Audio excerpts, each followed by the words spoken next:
was going to take over the city, or somewhere to get the mutagens dissolved, or whatever they were coming up with. All these creative new ways to mess up the turtles in the cities that they were going through. That's one of them, anyway. I thought, did Adam run off? That was just one of the characters in the game. Also, the same guy that did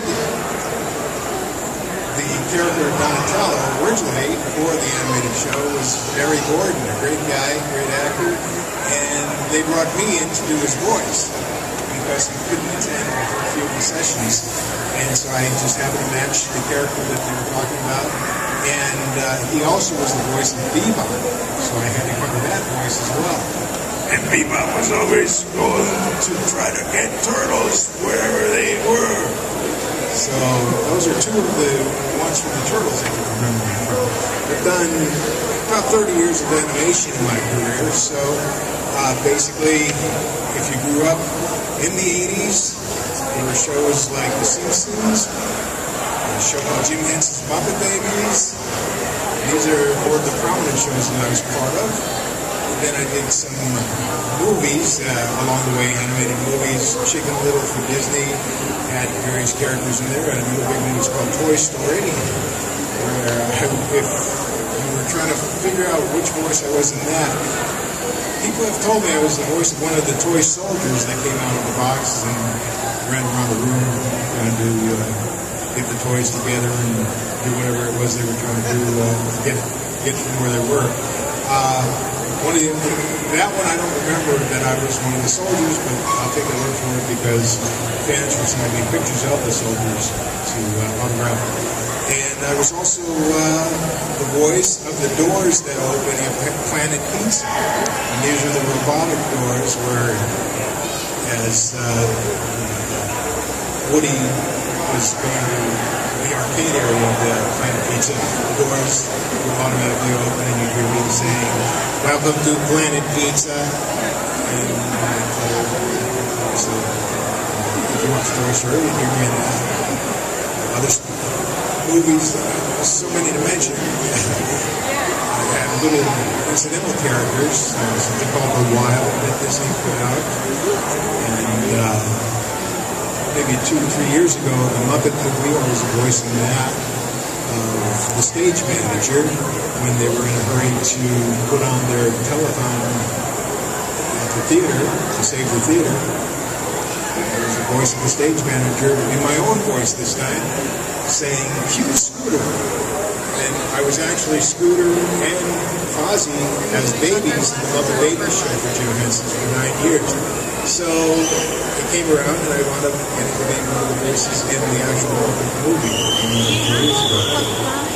So I think they were going to put a panel together with me. Hello everyone, my name is Michele, Ivey.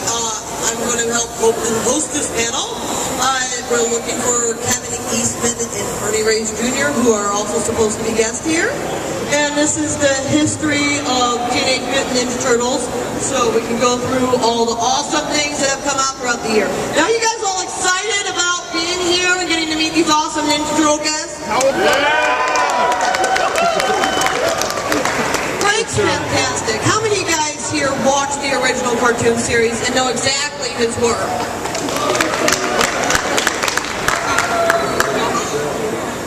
How many of you guys have got to go up and talk to him at his table already and get his autograph? Oh, there's a few people here who got up there. What about Kevin Eastman? How you guys go out to see Kevin? And Ernie? Yeah! And this awesome turtle band. Anyone know what's special about 2014 for the Teenage Mutant Ninja Turtles? The 30th anniversary anniversary. I heard a few people wailed out that answer. Yes, we also have a movie coming out later this year for the Turtles, but it is the 30th anniversary. On May 5th, 1984, the comic book came out to the stands and just wowed everyone and sold out in 2 weeks. And now, we're here. While we're waiting for some of the other guests to come up, Greg, would you like to tell us how you got into voice acting and your job on Ninja Turtles? When Ninja Turtles came out, I think it was, when I saw them, it was in the mid-90s. So at that time, I was 9 years into the Muppet Babies as original shows, and then a few years of replays of the original shows. So Muppet Babies was running about 18 years in total. So my name, as far as being a voice talent, was going around town as to my talents. And when they needed the voice matching original Barry Gordon, who was doing the Ninja Turtles, I was submitted like many other actors in town. But see, going back to the 80s, in my upcoming work in voiceovers, the business was a little bit different, where very few people were known for doing multiple voices. And so they had to send out auditions and pick the best from those auditions to see whatever character it was that they were trying to match or create. So back in the 80s, I was one of the handful of people who was able to do multiple voices, so they gave me a shot at it. I laid down a demo for my audition of what I thought he sounded like, and was called in and explained I would be doing the voice of this character. Watch it a couple times to figure out what it is that the essence of the character is, and we come into recording. So the steps was the basic audition, but deliver the talent, the acting and the voice together. And so that's what I did, and they did enough to bring me back. We did about 6 episodes from what I'm understanding, and then Barry was able to return to the show and fulfill the rest of the duties, and that show had at least 200 episodes. So I was not that much involved in it, but I appreciate everybody who stand behind the Turtles and my work as well. All right, everybody, do me a favor. Stand up real quick. Too slow, sit down. Try it again. Stand up. All right, ladies and gentlemen, boys and girls, I give you Mr. Ernie Reyes Jr.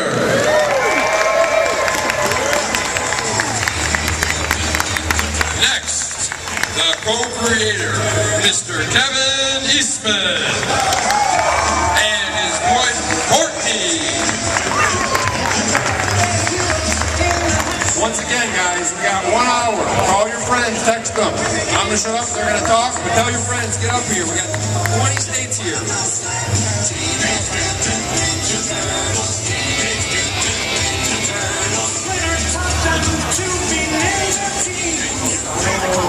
Okay, everyone, let's get this started. First, I'm going to say that if you guys have any questions, raise your hand during the panel. But I'd like to start off where everyone can introduce themselves about coming out here. We know who Kevin and Ernie are, definitely, but it would be great to hear him tell us a little bit about 30 years. What it was like 30 years ago to what it is now. So, can you tell us a little about these years with Turtles? First, you probably have to get a sleeping bag, so it's going to take about another 30 years to explain the last 30 years. But I will say, first and foremost, I can't believe that I'm actually standing here 30 years after the creation of the Turtles, talking to all you fine people about Turtles. It's fantastic. A lot of people don't know that actually my favorite story is the first Ninja Turtle ever drawn was Michelangelo, so he's my favorite, but I also love telling stories about Raphael. But Peter and I started out the whole concept as a joke. We love Bruce Lee, we love martial arts. We always thought it'd be funny, like, what if Bruce Lee was an animal? What would be the silliest animal would be appropriate for Bruce Lee as a joke? And so we picked the Ninja Turtle. We picked a turtle, and it became the Ninja Turtle. And from that idea, we had our love of comic books. We grew up like a lot of you kids today. We read comic books. We wanted to draw comic books. And so when we started telling the first adventure of the Turtles, we put all the things that we loved about comic books that we read into the Turtles, which is why the Turtles' origin is a lot like Daredevil and a lot of our favorite Chris Claremont. I mean, the New Mutants is where the Mutant came from. Our good friend Dave Sim, who created Cerebus, he was a big inspiration for us parodying Frank Miller and all that. But the main idea came out of a love of martial arts, a love of drawing comic books, and our love of comic books. And we came up with the dumbest idea that we didn't think would sell one single copy of the book. And again, here we are 30 years later, still talking about Turtles. It's hard to imagine that we've done 300 animation episodes originally. We did 3D movies, we've done animated movies, we did a live-action TV series, and now we're back working with Nickelodeon, doing a new Turtles TV series, which hopefully you guys have seen. I think it's fantastic. Yeah, that's actually it's a kind of a funny digression. Is that Ciro Neely, who's the executive producer on the new animated series, grew up. His father owned a pizza place in Philadelphia. He grew up eating pizza, watching Turtles, drawing comic books, and now he's executive producing the new Turtles TV show, and he's doing an absolutely fantastic job. I mean, I really think he took it back from what he saw as the original concept. Most of his character designs to me come from the very first Turtles cover, the wider legs and the skinnier arms and the goofiness that they were. And he put his love of what he grew up watching, all those cartoon shows and all those movies, and putting him into what he's making, I think, the coolest animated show I've seen in a long time. It's fantastic to be part of it. And if you haven't seen it and you haven't heard, I did the voice of Ice Cream Kitty. Yay! I wanted to do a voice in the animated series, and I told Ciro, I said, if I did a voice, I wanted to be kind of like what George Clooney did when he did South Park. He was a dog, whoop whoop. And so I said, I want to do something silly. And Courtney and I were in San Diego last year, and they were showing some of the new characters, and one of the ones that they unveiled was Michelangelo finds a cat, which goes back to the original Michelangelo Christmas story that Peter and I did back in the day, when Michelangelo found this cat called Clunk. So Michelangelo finds this cat, and it accidentally eats mutagen, and then which is mixed with ice cream, and he becomes a cat mutated made of ice cream. And I stood up and I said, "That's the voice. That's what I want to do. I want to be Ice Cream Kitty."